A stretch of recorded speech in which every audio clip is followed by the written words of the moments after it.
తెలంగాణ రాజకీయాల్లో ప్రస్తుతం hot topic అయిన అనేక అంశాలపై deputy CM Bhatti Vikramarka TV nine cross ఫైర్లో సంచలన వ్యాఖ్యలు చేశారు. కక్ష సాధింపు రాజకీయాల ఆరోపణల నుంచి పార్టీ అంతర్గత విషయాల వరకు, కాళేశ్వరం కమిషన్ రిపోర్ట్ నుంచి బీసీ రిజర్వేషన్ల వరకు ఇలా అనేక అంశాలపై TV9 Telugu managing editor Rajinikanth సంధించిన ప్రశ్నలకి భట్టి సమాధానమిచ్చారు. మరి కాళేశ్వరం కమిషన్ రిపోర్టుపై సర్కార్ వ్యూహం ఏంటి? సీఎం కుర్చీలో కూర్చోవాలని భట్టి ఆశపడ్డారా? ఇవే కాదు చాలా అంశాలపై భట్టి ఇంట్రెస్టింగ్ కామెంట్స్ చేశారు.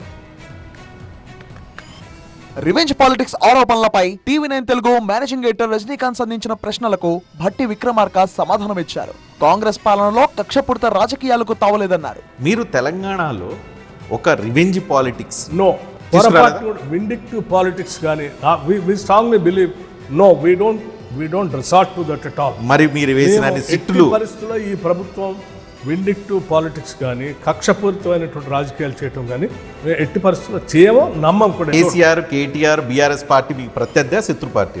డెఫినెట్ గా ప్రత్యర్థులే వాళ్ళు. తెలంగాణ రాజకీయాల్లో కాకరేపుతున్న కాళేశ్వరం అంశంపై భట్టి కీలక వ్యాఖ్యలు చేశారు. కమిషన్ రిపోర్ట్ ఆధారంగా కేసీఆర్ పై చర్యలు తీసుకుంటారా అన్న ప్రశ్నకు టీవీ9 క్రాస్ ఫైర్ లో క్లారిటీ ఇచ్చారు భట్టి. కాంగ్రెస్ ప్రభుత్వం అనుకుంటా లేకపోతే కమిషన్ అనుకున్నట్లుగా దీంట్లో తప్పు, అవినీతి, లేకపోతే అన్నెసరీగా ఎక్స్పెండిచరు, టెక్నికల్గా చాలా తప్పులు చేశారు, ఒక దగ్గర కట్టాల్సింది ఇంకో దగ్గర కట్టేలాగా చేశారు అని అంటే దీని అంతటికీ కారకుడు ఇంజనీరు, డిజైనరు అన్నీ కేసీఆర్ అనుకుంటే కేసీఆర్ మీద చర్యలు తీసుకోక తప్పదు కదా. అప్పుడు కాంగ్రెస్ ప్రభుత్వం సిద్ధమా? వ్యక్తిగతమైనటువంటి ఈర్ష్య, ద్వేషాలతో, కక్షపూరితమైన ఆలోచనతో ఎవరు లేవని మేము మొదటి నుంచి చెప్పుకుంటూ వస్తూనే ఉన్నాం కదా. కాంగ్రెస్ పార్టీ ఎన్నో రాష్ట్రాల్లో బీసీలను సీఎం చేసిందని, సమయం వచ్చినప్పుడు తెలంగాణలోనూ బీసీ సీఎం పై అధిష్టానం నిర్ణయం తీసుకుంటుందన్నారు భట్టి.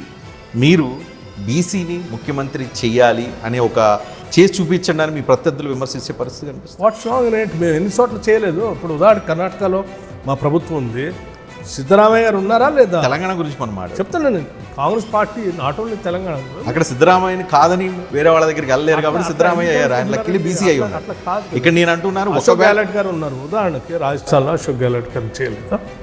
ఛత్తీస్గఢ్లో భూపేష్ బఘేల్ గారు చేయలేదా? బ్యాక్వర్డ్ కాదండి.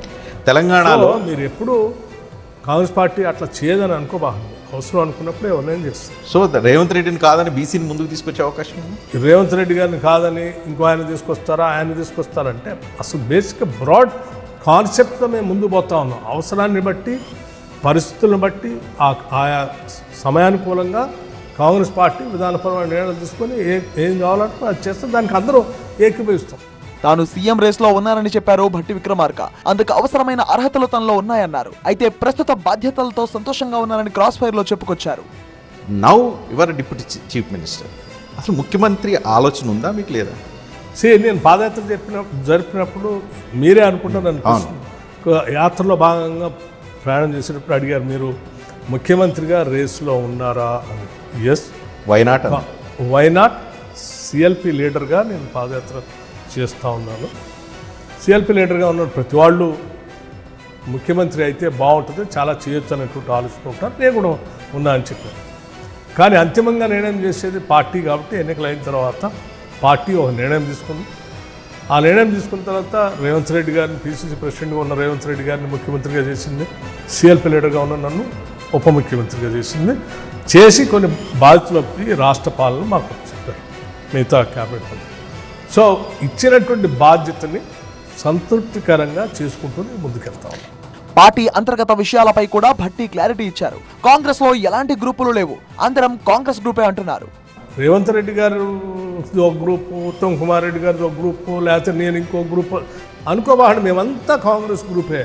కాంగ్రెస్ పార్టీలోనే కాదు, స్టేట్ పాలిటిక్స్ ను తన వ్యాఖ్యలతో రచ్చరేపుతున్న కోమటిరెడ్డి రాజగోపాల్ రెడ్డిపై డిప్యూటీ సీఎం భట్టి విక్రమార్క సంచలన వ్యాఖ్యలు చేశారు. హైకమాండ్ ఆయనకు పదవిపై ఇచ్చిన హామీ నిజమేనట్టు టీవీ9 క్రాస్ ఫైర్ లో అసలు విషయాన్ని బయటపెట్టారు. ఆ రోజు వారిని పార్టీలో చేర్చుకునేటప్పుడు డెఫినెట్గా ఎస్, మీరు పార్టీలో చేరండి, ప్రభుత్వం రాబోతుంది, వచ్చిన దాంట్లో మిమ్మల్ని క్యాబినెట్లో తీసుకుంటామని చెప్పినట్టు మాట నేను కూడా ఉన్నాను, కూర్చొని మాట్లాడిన దాంట్లో. సరే, ఈ క్యాబినెట్ కూర్పుల్లో ఒక్కొక్క సందర్భంలో కొద్దిమందిని అకామిడేట్ చేయాల్సిన అవకాశం వచ్చింది, కొద్దిమంది చేయలేకపోతే పార్టీ పరమైన నిర్ణయాలు అవన్నీ. సో దాన్ని వారు కూడా చెప్పారు, పార్టీ ఏ నిర్ణయం చేస్తే దాన్ని నేను కట్టుబడి ఉంటానని చెప్పారు. పార్టీ డెఫినెట్గా రాజగోపాల్ రెడ్డి గారి సర్వీసెస్ కూడా వాడుతుంది. ప్రజా ప్రభుత్వంగా చెప్పుకుంటున్న కాంగ్రెస్ ప్రభుత్వంలో కమిషన్లు, ట్యాక్సులు గోలపై భట్టి తీవ్రంగా స్పందించారు. ఈ విషయమై ప్రత్యర్థులు చేస్తున్న ఆరోపణలకు టీవీ9 క్రాస్ ఫైర్ వేదికగా బలమైన బదులే ఇచ్చారు. ప్రతి చెల్లింపులోనూ నిజాయితీగా ముందుకు వెళ్తున్నామన్నారు భట్టి. మొత్తంగా టీవీ9 క్రాస్ ఫైర్ ప్రోగ్రామ్ లో ఇటు పాలన, అటు రాజకీయాలు, పార్టీ అంశాలపై టీవీ9 మేనేజింగ్ ఎడిటర్ రజనీకాంత్ సంధించిన ప్రశ్నలకు క్లారిటీ ఇచ్చారు భట్టి విక్రమార్క.